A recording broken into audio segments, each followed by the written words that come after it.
I see it as a healing, a deep healing that really, for my thematically, has a lot to do with women's bodies, scars, the illnesses that we endure, and the scars and wounds that we live with.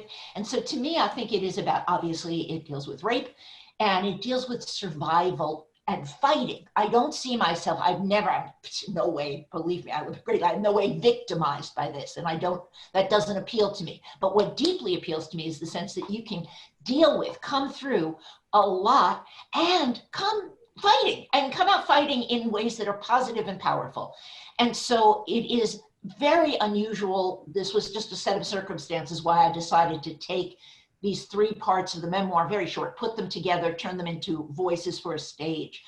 But it is always, to me, it's a life story, and our life stories are how we negotiate the turmoil of our lives and the joy of our lives. So that's what comes from.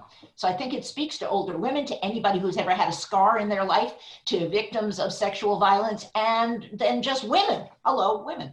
And not to mention opioid addiction, which I also was dealing with at that time and continued for 12 years of that. Because it is this evolving, this opening, this woman growing up and looking back and embracing. You know, one of the most healing things in my life started spontaneously when I was in my 20s.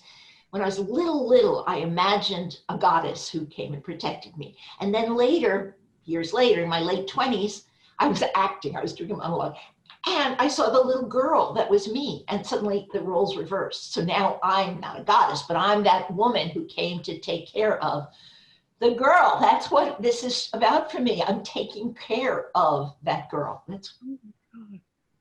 What I found was that I had not known how to live in my body, but theater helped me to live to the edges, all the way out to my fingertips and toes.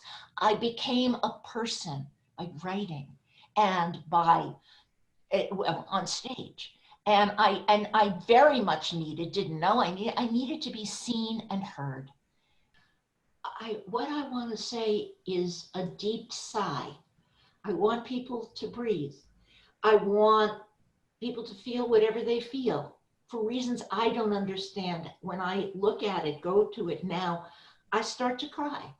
I'm not trying to get anyone to cry. I just want people to be with it, with me, with the words, and listen. After that, whatever comes up is fine. I think writing is so valuable to find out who you are, what you think, what you feel, to get to that place where the word is flow, right? Where you're not self-conscious, you're just living, and on the page is a way to make that happen. So what I hope is that people will, anybody, write. All I can say is write. It's not, and don't judge yourself as you write. Find out what you have to say. I don't know if people should be playwrights. I don't know. I should be a playwright. I think what you do is that when doors open, you walk through them. And when you have a need, you express that however that is. Feel free and write.